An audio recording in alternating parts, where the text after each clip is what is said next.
Hey, welcome back, traders. Welcome back to another episode of Forex Tech Magazine. This is your host, Lewis.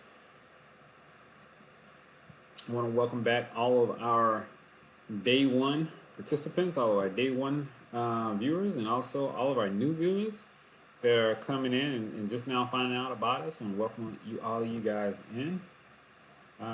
As usual, if you don't know the format, I'll tell you. As usual, what we like to try to do is come in. We like to look at our trades from the day before, do a what went right, what went wrong type episodes, and then we like to go in and start talking a little bit about what our plans are for the upcoming trading day. And all of the trades on this particular show right here revolves around trading the London Open. And if you go on the internet, if you go on YouTube or any other type of search engine sites, and look for information about the London Open, there's a ton of information out there. A lot of people got their different strategies on how to trade it.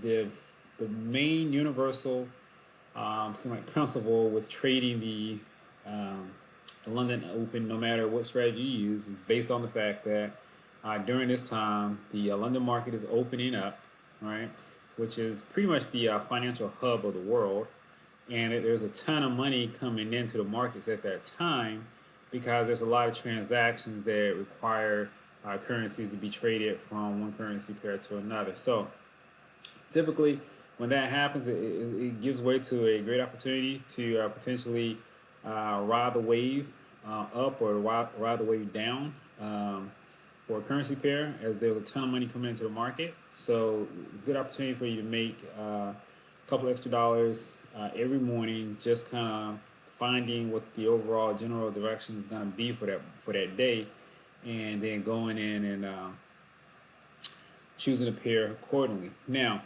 I advocate just trading off of the Great Britain pound pairs that's happening during that time frame. Now, you'll see some other folks that they'll trade like US dollar, Japanese yen, and a whole bunch of other different type currency pairs. If that works for you and you're making money, hey, continue to do it. If it doesn't, then maybe just try looking at something that's centered around the Great Britain pound, or maybe even the euro dollar paired with some other currency pairs. When you're trading currencies, it's part science and part art. I think it's more art than it is science. I think that for the most part, if you are able to kind of come in there and make some basic assessments, then it goes a long ways towards your ability to be able to make good trades, make profitable trades.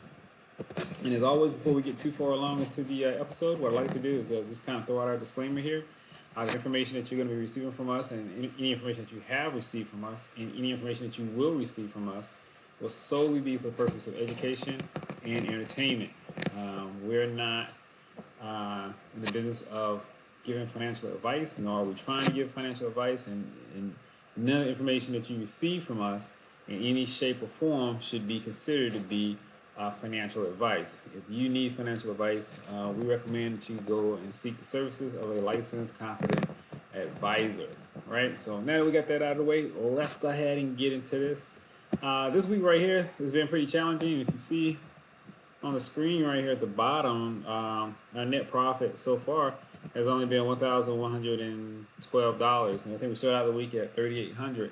And you said, well, "Wow, how did you go from 3,800 to 1,100 dollars?" Well, we took some losses. That's how we got from 3,800 to 1,100. It's not that hard, right? It's simple math, right? We took some trades, and the trades didn't go our way. And let's talk about that. Why the trades didn't go our way and what happened. So earlier this week, we tried to trade the gap, and we saw what happened there. We were right as far as the what was happening in the market. That the market would close the gap. Just a little, I think, we're a little early as far as when that actually were to happen, right? And so we got pushed out of the market early. And I think when we were trading the gap, if I remember correctly, we missed our target price by less than 5 pips. I mean, it was really, really close. I mean, we're talking about a hair away from hitting our target price, and really changed right here from being down this week to really being on an even more of a plus side. Now, am I upset because we're down? Yeah, I'm a little bit disappointed that we're down, but I'm still not upset because, all in all, we're trading off the market's money. You know, our principal is still intact. So it's not that we lost any principal. It's just that some of our profits got eroded based off of some of the trades that we made. Now, our job is to get back in here and to take back those profits and add some additional onto it. And that means coming in, making logical, sound choices when we go in here to trade. And like I said earlier this week, we were just doing a lot of little different trades. Like I said, closing the gap. That's not really a London open trade. That's more of a, hey, I know this is going to happen based off of years of experience being in the market, and I want to go ahead and try to take advantage of it. And in me doing so, I actually got taken advantage of, which is okay. It happens, right? And then some other trades too as well. And then yesterday, let's talk about the one that happened yesterday. So I only went into two pairs yesterday because it looks like the market is kind of like consolidating a little bit, right? It's kind of changing some things that's happening with it. It's going through some changes, right, so to speak. And so I didn't really see any other currency pair that I thought it was really a good opportunity. But I did notice in the New Zealand dollar and the the Great Britain New Zealand dollar and the Great Britain Canadian pound. I thought those were two potentially good pairs to place some trades in yesterday. And so I went about doing it, and I'll show you how that worked out, and we'll talk about this here, right? So if you notice, this is the hour chart for the Great Britain pound, New Zealand dollar, right? And it had been coming down for a while, right? Going down, and you can see right here, this is the gap down that happened between last Friday and Sunday, right? When the market opens, right? It was going down, still making lower lows, lower highs, right? Going down, gap down, right? And it came all the way down here to this support line and made a good, powerful move down, and then it started to rethink that whole move and started coming back up, right? And it came back through the support line, and it closed through support yesterday at the 2 o'clock candle. And then at the 3 o'clock candle, it was still yet higher than the 2 o'clock. So it looks like it was getting some momentum to kind of push back up, even though it wasn't like a huge amount of I would say confidence in it, because you kind of see how these candlesticks are made, kind of like almost like little spinning tops almost, right? But you can see where, you know, buyers are coming in and pushing it up, even though you have sellers coming in trying to pull it down. So it's kind of almost like an indecision, but it was still, you know, I consider it to be kind of a bullish, positive message, because if you look here, right, you have your nice strong bullish candlestick coming up through support, and we're right here by support. And remember, when we go in and we're looking to either buy or sell the market, we're looking to buy at support and we're looking to sell at resistance. And even though I didn't come in here and I didn't mark it out here, I've already marked it off previously. And that is, whenever you open up your candlesticks, whenever you open up your chart, one of the first things you're going to want to do is you want to go in and you want to look and find your support, and you want to find your resistance on that chart, right? The next thing you want to do is you want to look at any trend lines. You want to know if the market is trending up or if the market is trending down. And the reason why you do these things is because it's going to help you to determine where you are at in that market, right? It's kind of like when you go into the store, and I know you guys hear me say this almost every single episode, but I'll say it again. When you go into the store, you go into the mall, you go into some big building someplace, usually one of the first things that you see is a placard or something that's on a wall somewhere that says, "You are here," right? And essentially what it is letting you know where you're at within that compound, where you're at in that building, right? In relation to all the other stores and office space that may be in that building, right? And the reason why they do that is because they want you to understand where you're at and where these other businesses are located at, so that way you'll have an easy time trying to find what you're looking for. You won't be lost. Well, when we go in and we do our support, resistance, and we do our trend lines, that lets us know where we are in regards to the trade, right? If we are near support, then that may be an opportunity for us to look to buy, especially if we're in an uptrend, right? If we're near support and we're in a downtrend, that may mean that there's going to be some additional pressure to sell. I don't know, right? If we are near resistance during an uptrend, right, that may be a need for us to go in there and sell, right? It might be a point for us to go in there and sell, because if we know we're near resistance and the market's been pushing up, then there may be a moment for the market to breathe, which is called a pullback. But the market's going to take a little bit of breather. Price is going to drop a little bit before it continues to move up again, right?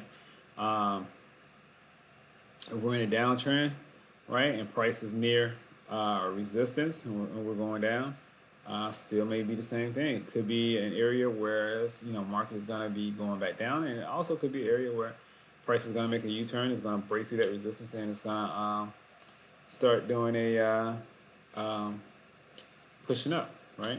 But these are areas that we really need to be mindful for. Now, the areas in between, we need to be mindful of those as well. But usually, we can look at those areas and we might be able to say, okay, we're not going to get in. We're not going to look to buy or sell. We're just going to kind of wait till it finishes making its move, and then we'll go ahead and buy or sell. Because the thing is, if you get in here, in the middle, right, we don't really know. Like, look at my cursor is right now. We don't really know what's going to happen, right?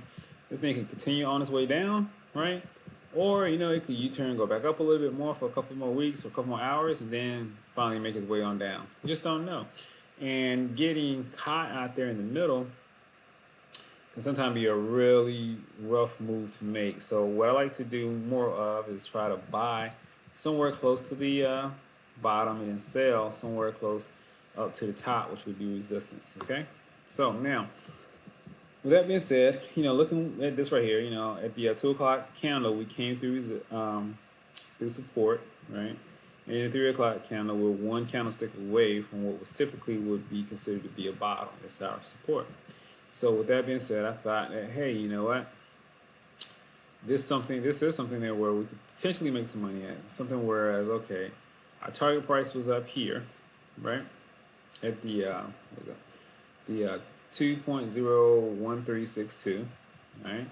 Our entry price was at 2.00927, and then our exit price was at 2.00249. And once again, this is your first time joining us here. I usually mark our charts with green for our take profit, blue for our entry, and then red for our stop loss. Just to kind of make it a little bit easier when we just kind of look at the chart at a glance. We kind of see where everything is at and what we need to make note of.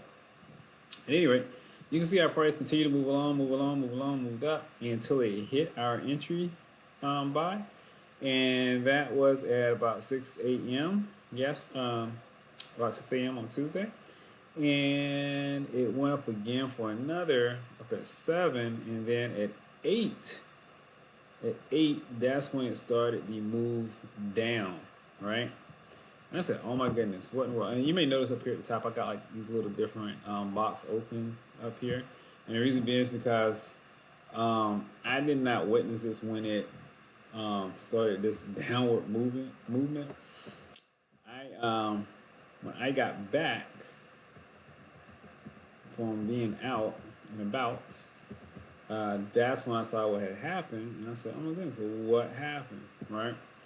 It's always important to try to examine and see what happened, so that way you can always go back and try to correct it. And one of the things that happened was the news cycle. I think we just kind of got caught up a little bit in the news cycle that happened yesterday, and it helped to take us out of our position instead of helping us solidify our position. And there was a couple of big things that came out. Now, even though you'll see like here on the side and they'll say like the time frame for the news or whatever to come out, sometimes these things come out during that hour or whatever.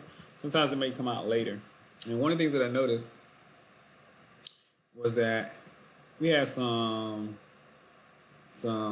very important news that came out yesterday for the Great Britain pound, right? But not all of it was positive. And one of the things that was negative was the basically the jobless claims, right? It increased to like 18,000, right? The expectation was supposed to be for 10,000, but it increased to 18 and a half. And also, the previous job claims got revised from something where it was only like supposed to be 8,700 people looking for jobs or whatever. It got revised up to 14,200 people. So now what that tells me is that there is an unemployment possible problem there. So there's less people working. What happens? Well, there's less money being spent. There's less money being spent, and there's less money for businesses to be able to go out there to be able to sell their goods to, because less people are spending money because they're more of them are unemployed and looking for jobs. So that can have, and definitely possibly will have, like that, definitely possible, will have a negative effect on the economy. And I think that's where a lot of traders viewed it as. And I could be mistaken on this, but I do believe the information did probably come out around about this time here. And that's why you see this nice little negative pull down, right?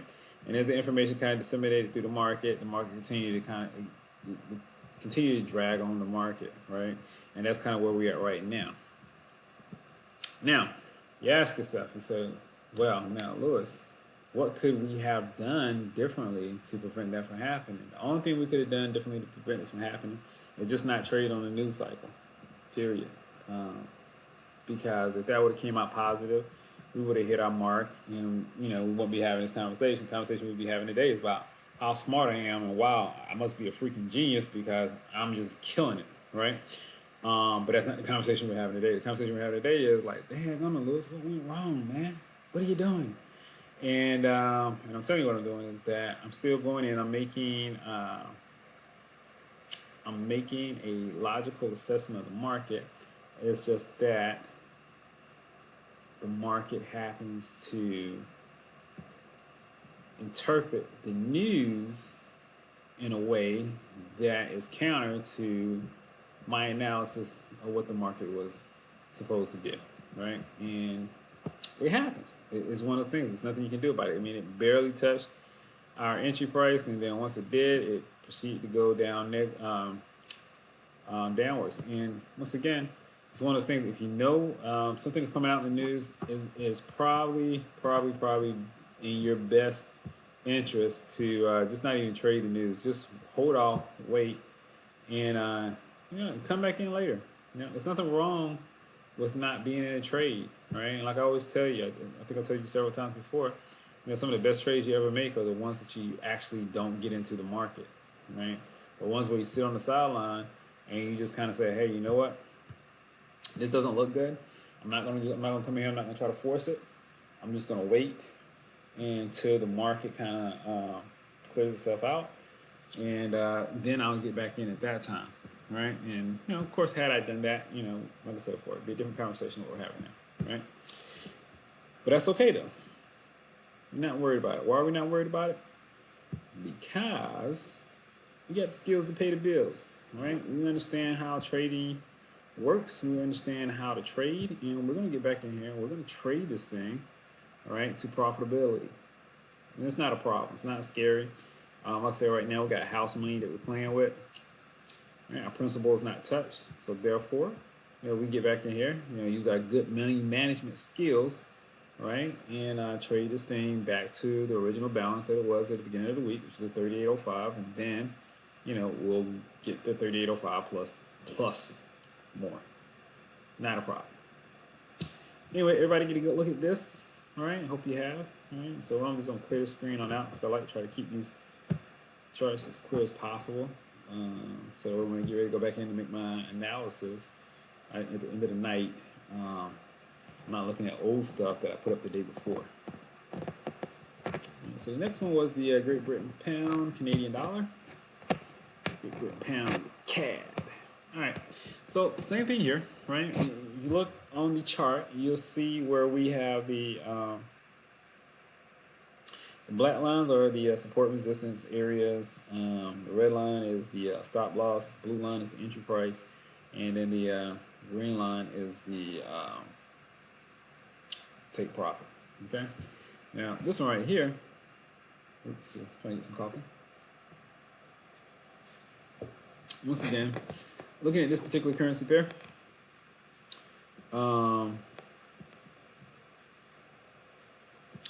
this is our support line here, right? And we're looking how, price over time, this is Friday at the close, Sunday at the open, right? Friday had gapped down to Sunday. You hit that support area, right? We proceeded to move upwards towards the resistance area and didn't quite make it. Turned around and came back down, hit support again, right? Proceeded to move back up again, right? Um, and in this particular scenario, this is our 3 o'clock, our 3 a.m. candlestick, right? And as you can see, us seeing the fact that, hey, you know, this is one of the ones I believe where we try to trade the gap on, and we saw where the price went up, closed that gap, closed that window, came back down, hit the support. So this is a bona fide support because this thing hit this thing twice, and twice it's then rebounded from it, right? And so we're looking at this. We're noticing we're looking at 2 o'clock candle. Had a nice little 2 o'clock candle right here, right? So price is on the up move. This is 3 a.m. candle. We look at the close on the 3 a.m. candle. Still moving nice up. All right, got some long wicks on it, but it's still moving up nonetheless. All right, 4 a.m. is moving up. 5 is moving up. 6 a.m. it pushes through. Right now we're in the market. And then 7 a.m. of course, wham bam. Thank you, ma'am. This thing is on its way back down. Right, and it proceeds to hit our stop loss as it goes back down to support, which it bounces back off again. So it's hit support 1, 2, 3 times, which is crazy, right? It hit that support 3 times. I'm sorry, guys. I got bit up by some mosquitoes. I was outside walking my puppy, and mosquitoes where we're at right now is still kind of bad, so it's itchy. But anyway, it wasn't that far off. I mean, we're far enough from our target, but man, this is one of those things. Whereas, well, Lewis, what could you have done? And once again, I can't really tell you. It's about 46 pips off, 46, 47 pips off from my target. So you say, well, Lewis, what could you have done right on this right here? Well, what went right on this? Well, what went right on this right here is the fact that we hit our entry price, right? What went wrong on this is that we were not able to hit our target price, right? The other thing that went right on this is that we hit our stop loss, which is good because if we didn't hit our stop loss, and this thing could have went off down forever, and then we just would have ate that loss with it, right? You never want to do that. You want to get out early when we take a loss, right? So we did. The other thing that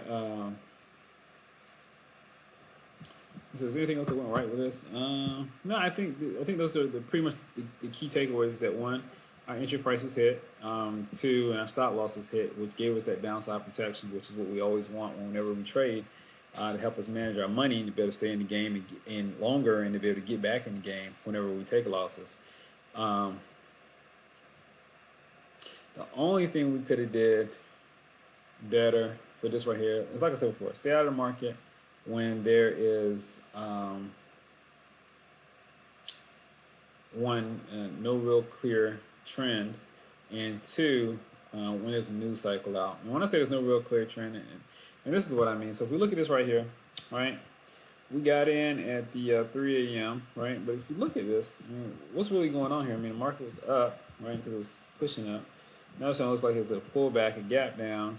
And so where's the market going to now? I mean, is the market going up or is it moving sideways, right? Looks like it's kind of just moving sideways right now. So there's really no real clear trend in the market, right?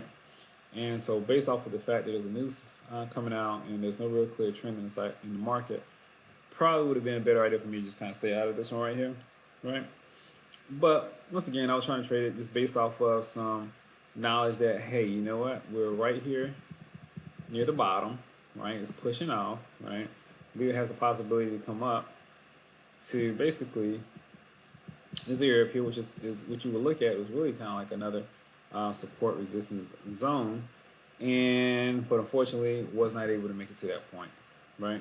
Ran out of gas for whatever reason. I believe it was mainly due to the economic data that came out about the Great Britain pound, and I believe that information definitely influenced it, not to the positive, but to my detriment, to the negative, and caused a nice little sell-off, which is okay because it happens, right?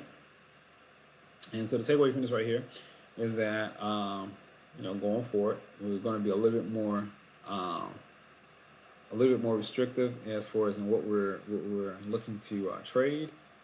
Tighten up on our trading strategy a little bit more, and definitely um, looking more at trendy currencies versus currencies that are at support and resistance, whether they're just at support resistance, especially if you're looking at something moving sideways, right? Um, just because it seems like just not enough energy to keep pushing this thing up to our targets, and we want to be right, more than we're wrong. So let me clear this out. Also, too, before I clear this out, take a good look at this right here, right? This is something very important that you could definitely learn a lesson from, right? And like I said, if the market's not really clear as far as the direction, just um, hang tight, trade the next day or whatever. If you got an economic news is coming out and you're not already in a position, it may be in your best interest to just go ahead and wait until after economic information passes and then get back into the market, because one of the things you don't want to do is get whipsawed around. Um, Surprises are good, right? On your birthday, anniversary day, um, things like that. When it's positive news, right? It's definitely surprises are good. Surprises are horrible, for the most part, for traders in the market, right? Hate surprises, right? It's not a game that we like to play with surprises. We more so like to play the game with a foreknowledge, like knowledge of what's gonna happen, or at least have a insight into what's gonna happen, and so that way we can position ourselves accordingly. Because when you get caught with surprises, a lot of times it can cause the market to aggressively go up or go down, and in doing so, push us out of the market. So, at any rate, that's what kind of happened to me there, and it's no biggie, no biggie at all. Somebody also said, could he have placed our stop loss lower? Um, I thought about that one, um, but I would be really against it, and I'll tell you the reason why. It's just because you don't want to get in the habit of placing big stops, because big stops get hit, and then if it does, then that's a big loss. And the one thing that you have that really kind of helps keep you going is your ability to be able to control your losses, right? So once you give that up and you start being subject to big losses in the market, um, it's not good, right? That's not what you want to do. You want to be able to control your losses, take small losses, right? When and if you have to take any, and you know, just try to be. I would say try for more consistent, more accurate trades, instead of trying to push my stop loss back. Now, don't get me wrong. There's going to be some times and opportunities in the market where, pushing that stop loss back is probably going to make sense. It's probably going to make really good sense, right? Push the stop loss back, get it down to a lower swing low, and when those occur, then by all means take that. And if that may mean that you need to reduce the leverage that you have on the trade, right? Because you say, well, man, if this thing does go all the way back to that stop loss, that means that I'm going to take, a huge hit. I'm going to lose like $1,000 or whatever. Well, if that $1,000 is going to negatively impact your ability to trade going forward, then absolutely you need to go back in and you need to risk less, or take take a smaller leverage on that, or just not be in that trade at all. Now, if losing $1,000 in the market is not going to do anything to you, it's not going to affect you negatively, or it's not going to do anything to you, just it's $1,000, then you may want to go and take that trade, right?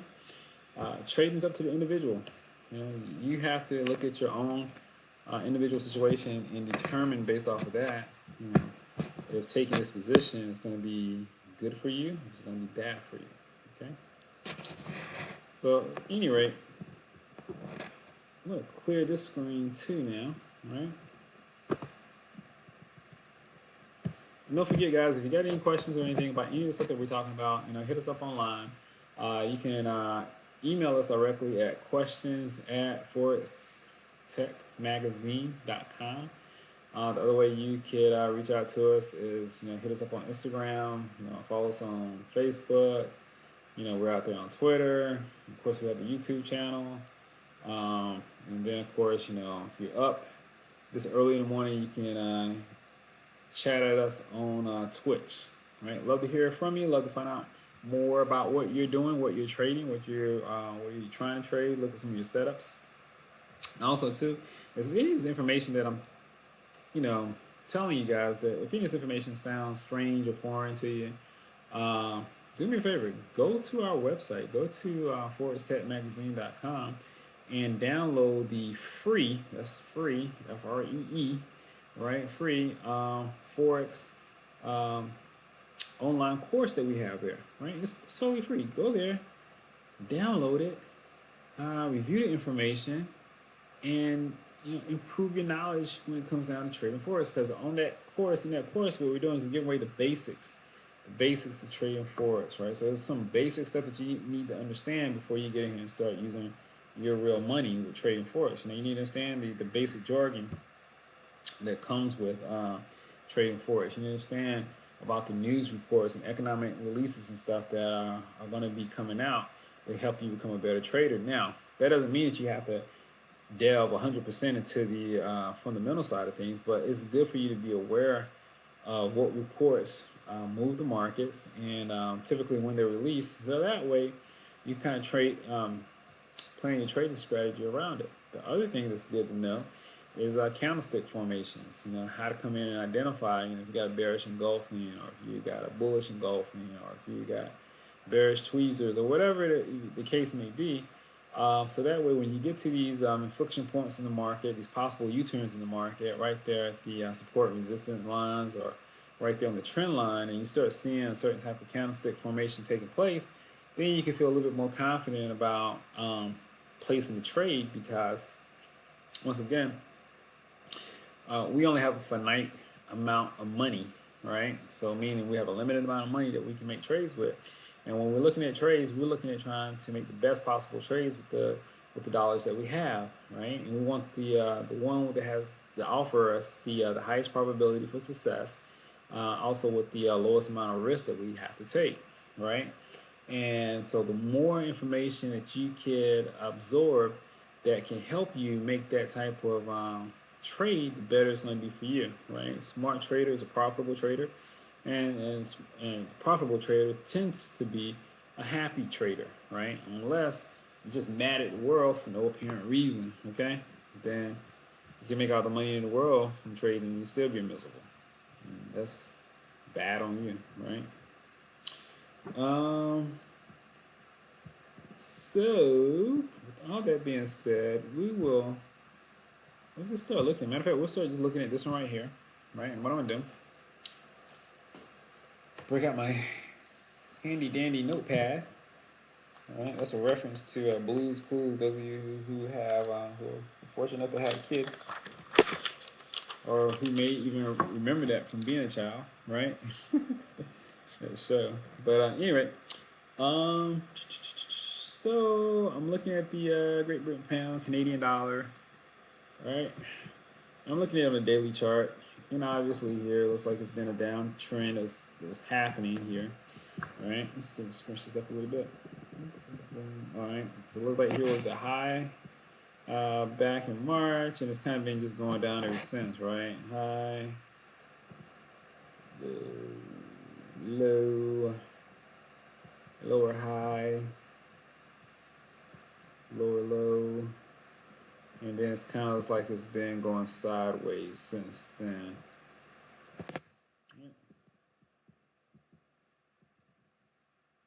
So it's kind of been in consolidation mode since about October, not October, but since about August, been kind of like in consolidation mode here. But you did see here, like it looks like it was trying to make a move back up, but that could just be because it's in that consolidation mode. Let's see here.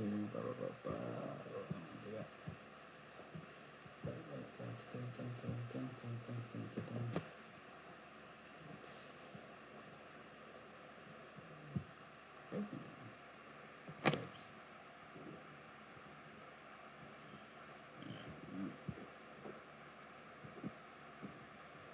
Let's see. Boom.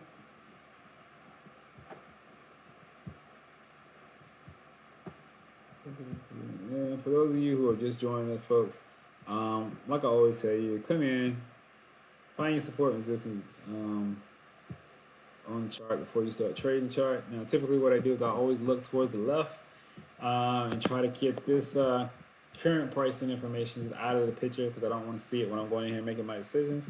But in this situation here, because I shrink the chart down, couldn't really kind of get it out of the way. And plus, too, it's towards the lower of the chart, so don't really have a tremendous amount of information to go ahead and put these lines on, but we got enough, right? So let's just look at this right here. So yeah, it seems to be kind of trading sideways right now. And when a currency pair trades sideways, I mean, there's no, time limit on this trading sideways. It just trades sideways until it breaks out, to either direction, right? Typically, the way the conversation goes is that 70% of the time it's trading sideways. It's going to resume whatever that previous movement was once it comes out of that sideways movement. And if that is the case to be, then it looks like this right here will continue to go down, right? But let's look at this and try to get an understanding. So that there's a 30% chance that it may, go up, but 70% probability that it's going to go down. But let's look at this. So it came into the sideways channel here back in towards the end of, beginning of August and July, right? And just been kind of bouncing around ever since, right? It comes down, hits support, bounces up, hits support again, bounces up, hits resistance, comes down a little bit, goes back up, hits resistance again, comes back down, hits resistance again, goes all the way back down now to support, comes back up again into resistance, and now it's kind of just riding along on resistance for the last 3 days, right? Now the question is going to be, well, what does the price do now? Now we know based off of previous discussions and our analysis that typically when we are at resistance, we will be looking to sell, not looking to buy at resistance, always looking to try to sell at resistance. Now, here's the question though. Will this price continue to go back down from resistance, right? Are we going to still be stuck in this channel? Or is this price in a position where it's going to start making a move upwards, right? Is it going to be an aggressive move up, where it's going to bounce off this resistance, and now this resistance becomes known as supply? That's a good question, right? Won't really know because it hasn't really made that move, right? And if that's the case, not to get too far ahead of our training or anything like that, but that may mean that this right here is the A, B, C, and then we're looking for a D extension type move. Almost what you call it, like your Elliott wave. You know how you in the Elliott wave you're looking for that first wave. Maybe so here's the first wave, so here's the second wave, and then we're looking to trade up the third. If that's the case, right? Won't know yet. It hasn't materialized as of yet, right? So when I look at this right here, that tells me that I don't necessarily want to be in this trade, right? Because it's still trying to form what it's going to do, and we're taking a couple of losses, this week. And man, the last thing we want to do is get into something, hoping, trying to force something, right? Especially when we don't have like a really real clear idea what it's going to do, and get crushed. And this is right here is the same chart, but now we're just looking on the hour view. And once again, same thing, right? It's don't really know what it's going to do, right? It could continue down, or it could, make a move back up again.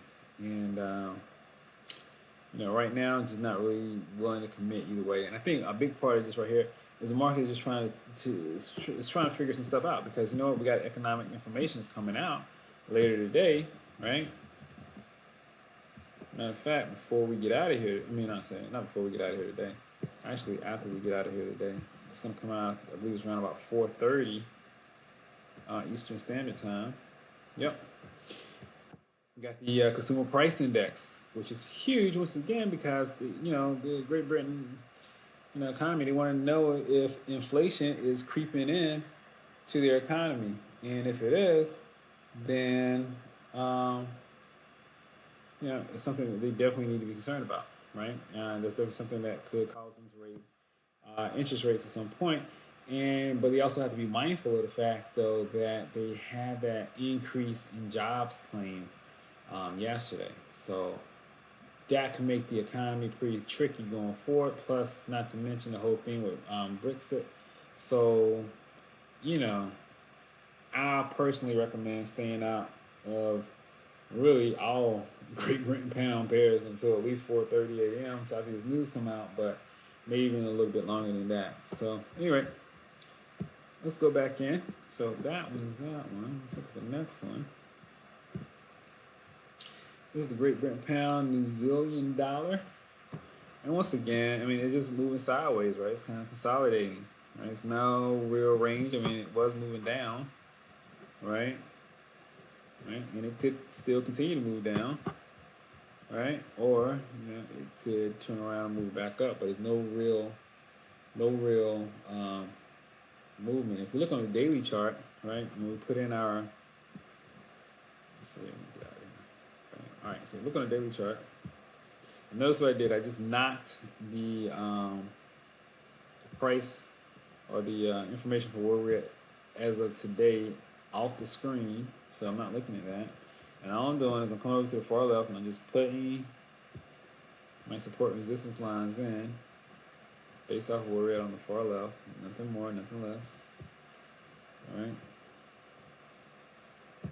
Boom. Let's see. One more. Another thing too you can look at and push you can find some decent information online is about, you know, along with the support and resistance lines, you know, they have like major areas of support, minor areas of supports. That is very important as well to be able to recognize those. All right, so let's look at this, man. So crazy, right? Crazy. You know, didn't even look at this pricing information. But when we put up our support and resistance lines, look how perfect price matches up, right? Look at how perfect. This area here where price went up, it hit our resistance, came back down, hit our support, went up a little bit to this little area. It was kind of like minor resistance, and then came back down to support, and then went back up through resistance, right? And resistance had an opportunity to become support, but right now it just let the price fall back through, right? So now the question is, what's going to happen next, right? Is price going to continue to fall back down and maybe come to this area, this little minor area of support or resistance, or is it going to go all the way back down here to the major one? We don't know. Or matter of fact, will it just go from here, right, and push back up? That's a good question, because when we look at this, right, it appears, this is sideways, but it appears that it may be making a higher highs, lower highs, right? So if we look at it, we say low, high, higher low, higher high, and will this right here be a higher low, right? It could be, right? And if it is going to be a higher low, something needs to happen with these candlesticks to kind of show that U-turn happening. So right now, once again, probably don't necessarily want to be in this market, right? Just because I'm unsure what's happening. And here's the other thing too. You remember we said we like to sell at resistance, right? And we like to buy at support. Don't really know what this right here is going to work out to be. This right here is going to continue to work out to be resistance, or it's going to, turn into support for this one. Right now, it looks like it's looking like it's resistance, right? So looking like, if anything, this would be a potential sell. But because of the fact that we do have economic data coming out here in a little while, less than an hour, I don't necessarily want to be in this trade because what looks like a sell now could easily turn into a buy by 4:30, 5 o'clock, and once again push me out of the market and cost me more money. And not in the business of giving money away to anyone unless they render some type of services for me. And the only type of services that these charts can render to me right now would just be entertainment, and I don't need to pay for entertainment right now. So no thank you. Let's see, what is the next one? Oh, here goes one. Yeah, Great Britain pound, Japanese yen. Love it. Love it, love it, love it, love it, love it. Well, this one here looks like I already got the everything already drawn up on here. It's probably from yesterday or the day before, but that's okay though, because once again, these lines hold up, right? I'm just coming in drawing new lines every day, but if you go in and draw your lines, you can probably draw them like once a week and see where you are in regards to everything. Maybe even once a month, to be honest with you, because these things tend to just repeat themselves over and over and over again. So once again, here we go. Right? Support resistance is definitely in sideways movement. It's locked into the sideways movement, and the question is, well, which way is it gonna go?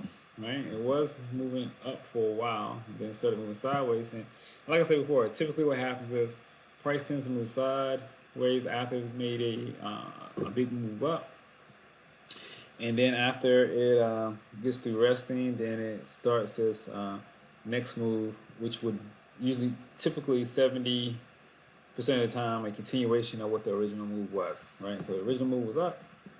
So I expect that once this thing comes out of this consolidation, that it would continue to move up at least 70% of the time. So it could also go down too. So you just got to be mindful of that, right? But looking at this right here, we're close to support, right? Had a nice little bullish push up.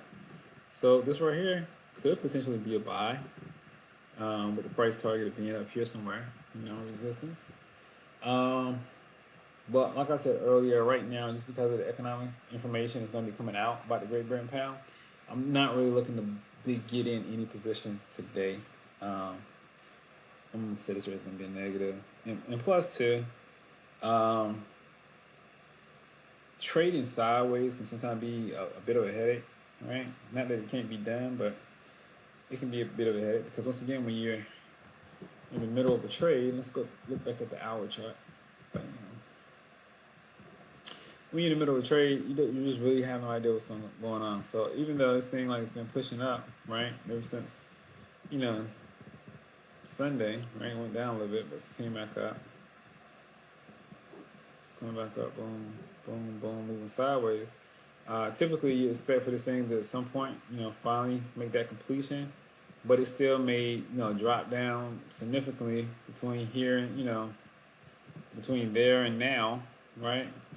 And once again, because I'm trading with a limited amount of money, I don't have unlimited amount of money to trade, so I can't make my stop losses unlimited.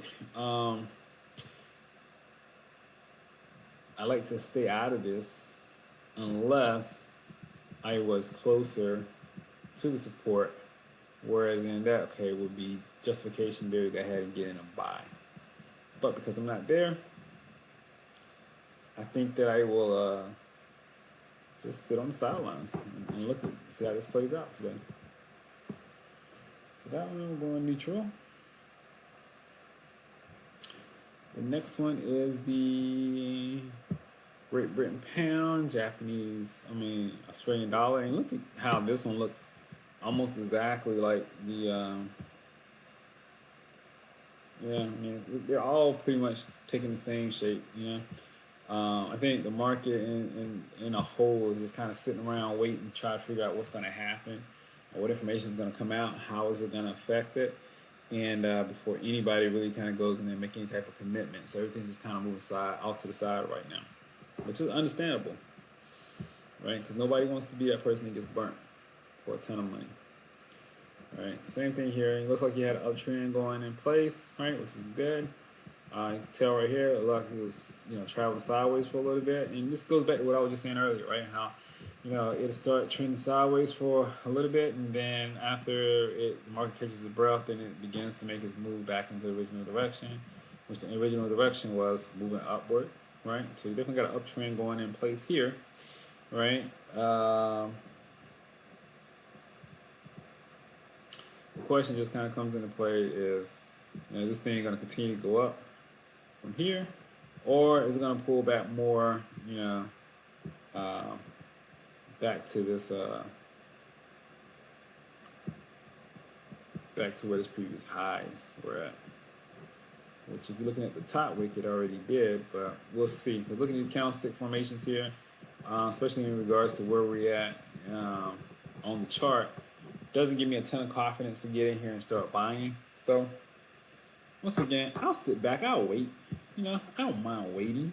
I don't mind just sitting back looking, right? And, especially when you're looking here, how this thing has moved over the last, couple of hours. And right now it's just kind of just trending really kind of sideways, right? It's up and to the side. It's higher than what it's been, but that's no guarantee that it's going to stay that way, right? Like I say, what goes up can come down, will come down, and definitely a possibility. So let's look at the daily chart on this one here too. And the reason why I'm looking at daily chart, going back and forth between looking at daily chart and looking at the hourly chart, I'm just trying to gauge the overall movement of the currency pair. How much, looking at the amount of money that's coming in this thing, what direction overall it's taking. It's something that's kind of like, are they in accumulation phase right now? Is it kind of in distribution phase? And if so, you know, give me a little bit more insight to what I should be doing, because if it's not in accumulation phase where people are buying this currency pair, then I shouldn't be trying to buy it on the hourly chart, because if I am, then I'm just doing like counter trend type trading, which can be very difficult. I want to trade with the trend. So if we look at overall on the daily, that people are buying this thing up, is being bought up, then that gives me a little bit more confidence to say, okay, well, I can go on the hourly chart and just look for entry points to go in there and be a part of this buying as well. Also, too, just from a money management standpoint, you start looking at the pips or whatever. Oops. Yeah. You start looking at the size of the candlestick movement, right? So let's just say I want to put in a trade and I want to put my stop loss at swing low, right? And let's say I'll come in here, right? And let's say I'm going to buy for whatever reason. I'm just buying. Well, when I look back at the swing low, well, that's 237 pips, right?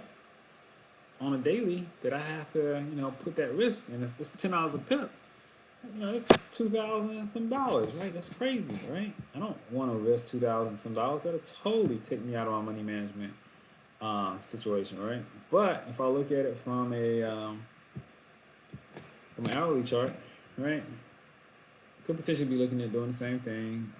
Say I want to buy, but I want to come back to a swing low.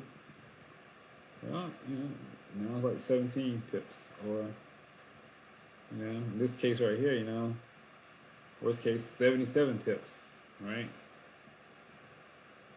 30 pips, because it's like a nice little swing right there.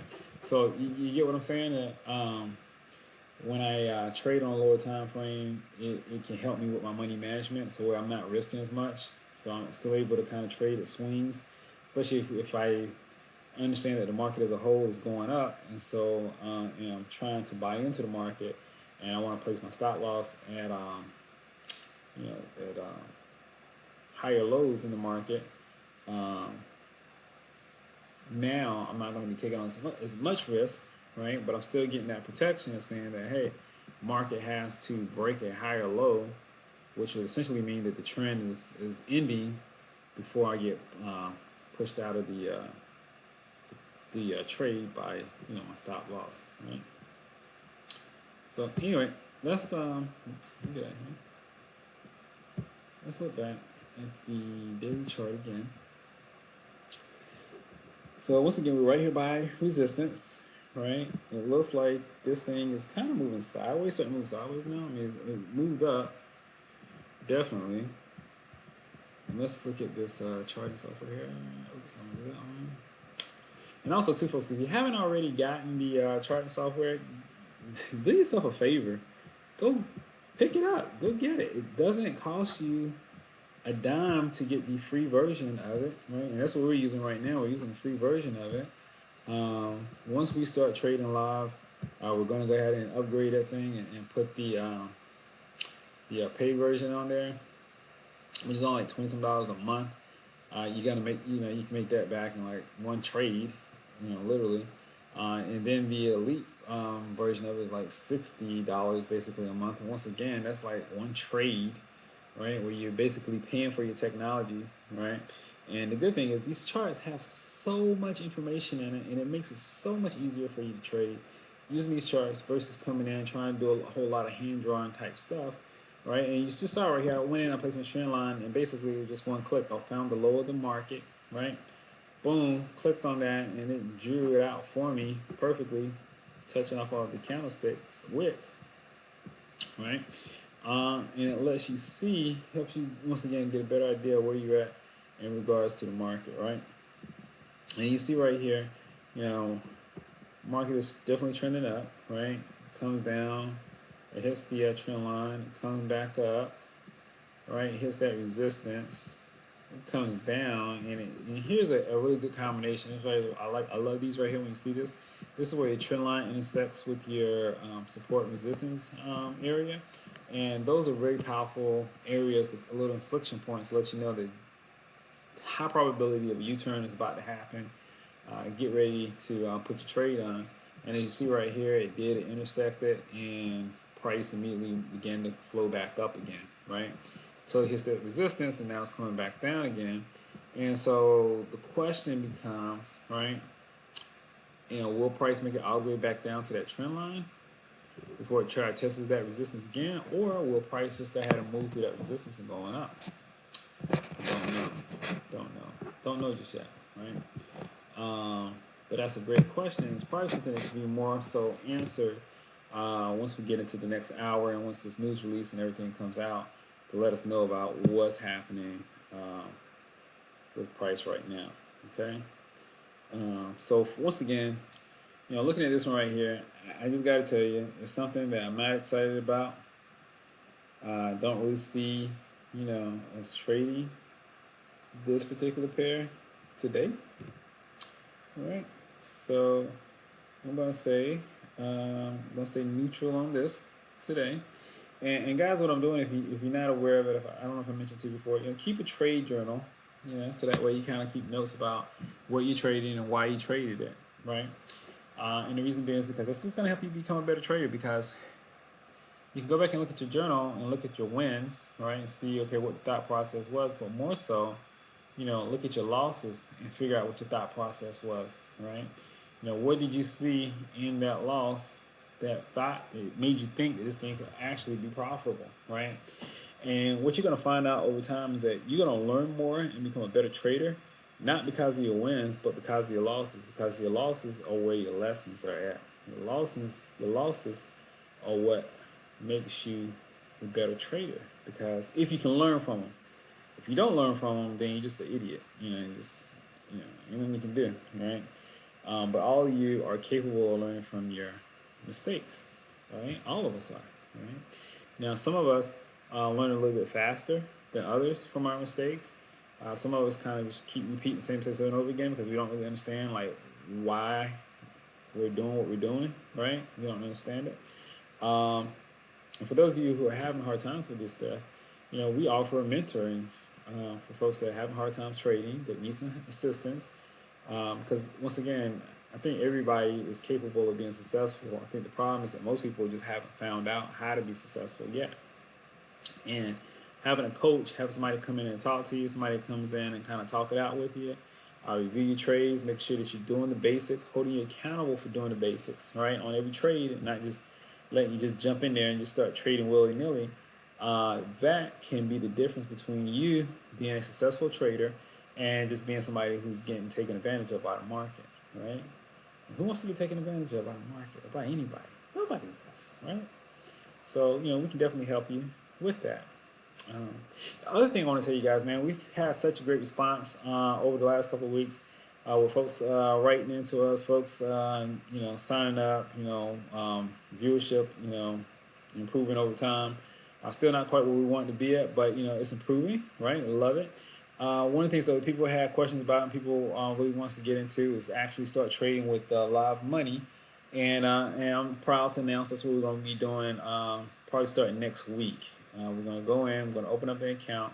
We're going to be using real money in there, right? And I'm going to start out small. I wanted to, because once again, I want to bring us along on the same page, and on that same page is I don't know how many people out there can afford to put $1,000 in their account. You know, it may be a lot of people can afford to put $1,000 in their account. A lot of people may not be able to do that. Trade with a standard lot or $10,000 in the account, right? What I want to do is I want to start out something really small. Start out with the basic bare bottom amount, which I think is $250, right? We do 250, right? We get it started, which would be a micro account, and then basically build that micro account up to a standard account, and then from there build that account on out, right? So I call it the 250, the 200, the 2K, 200K challenge, right? And somebody said, well, "What do you mean 200K challenge? $200,000? Hey, we're gonna see what we can do with it, right?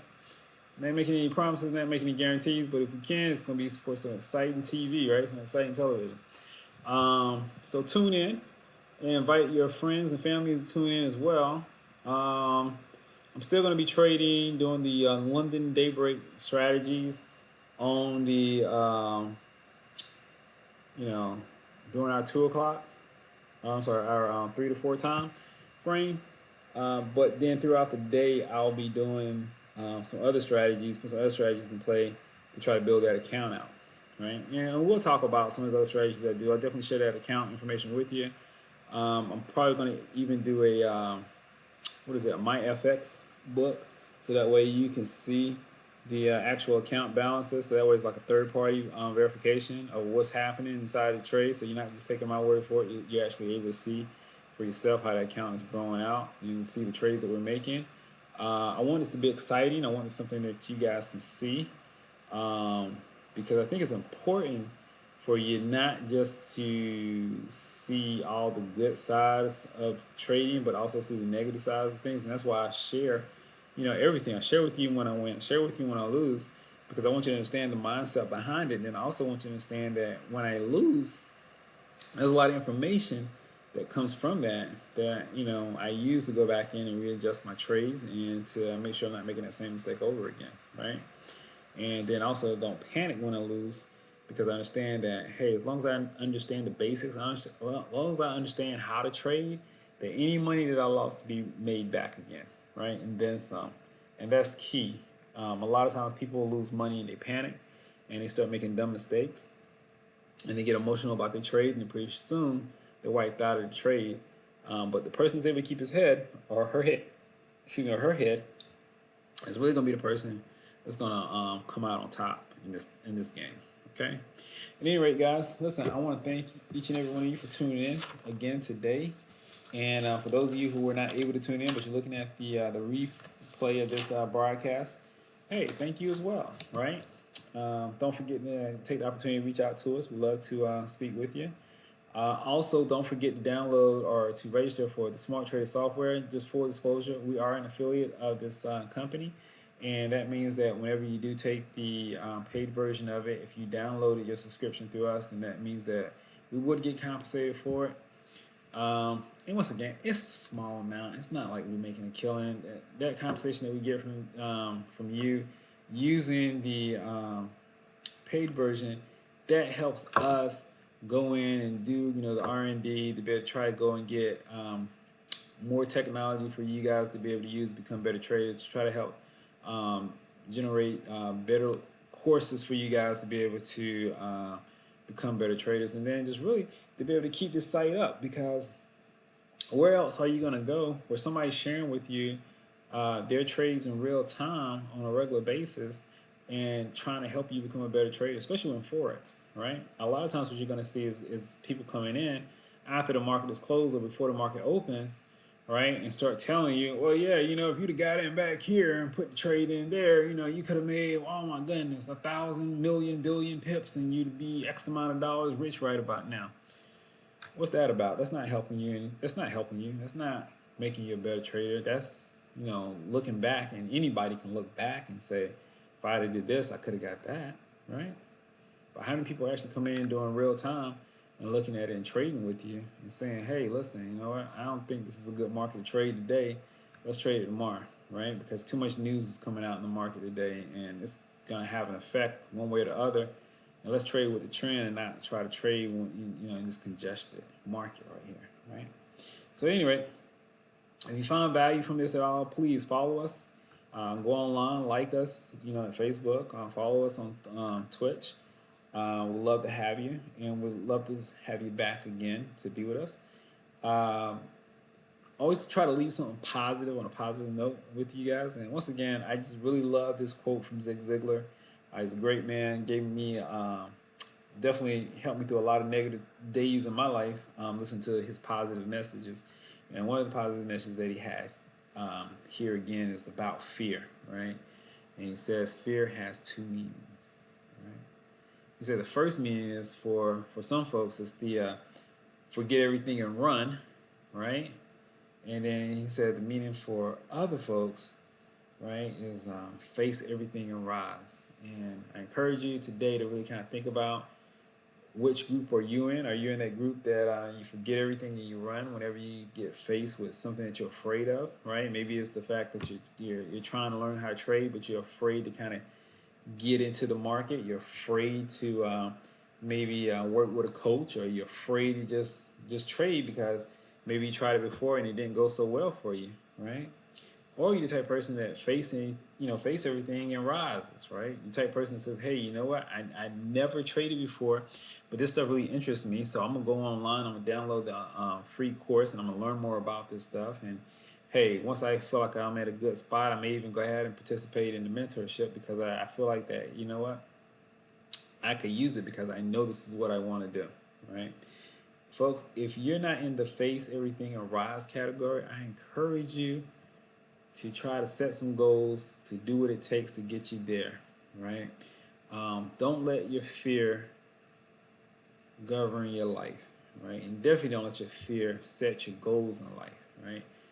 You can do it. I believe in you. I know that you can do it. If I could do it, I tell anyone, if I could do it, you can do it, right? It's not that hard. It's extremely simple. It's just capturing the basics of this process and then going back and having the discipline to do it over and over again. Even when you taking a loss, like I said, I took a loss this whole week, just about. I think I only had like one positive trade this whole week, but that's okay though, because I got the discipline to know how to come back in, how to search the market, and how to find the trade that I need to trade.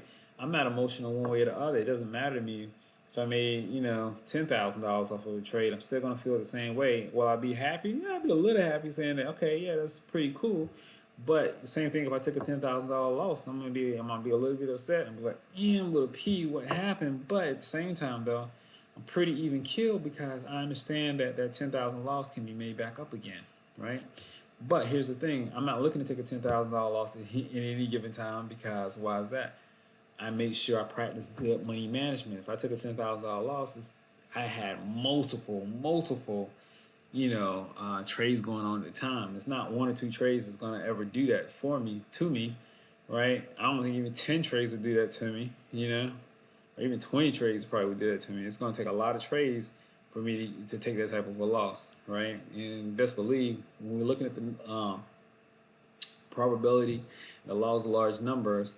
If I'm taking a large amount of trades, then it's more of a higher probability because I'm using a disciplined strategy that I have, some correct trades in there that's going to offset any of those bad ones. So anyway, make a long story short, if you're not in the face everything and rise category, do what it takes to get yourself there. I believe in you. I know you can do it. I know you're going to be great traders. I know you guys are going to make a ton of money. It just takes you getting out there and taking that first step and believing in yourself and believing in your ability and developing the abilities, right, realistically, to be able to go out there and do it. Anyway, listen, God bless you. I hope you have a great trading day. Me personally, I'm not going to be trading anything today, but if you do trade, hey, I hope you have a lot of success. I look forward to seeing you back tomorrow around about the same time. God bless you and stay safe.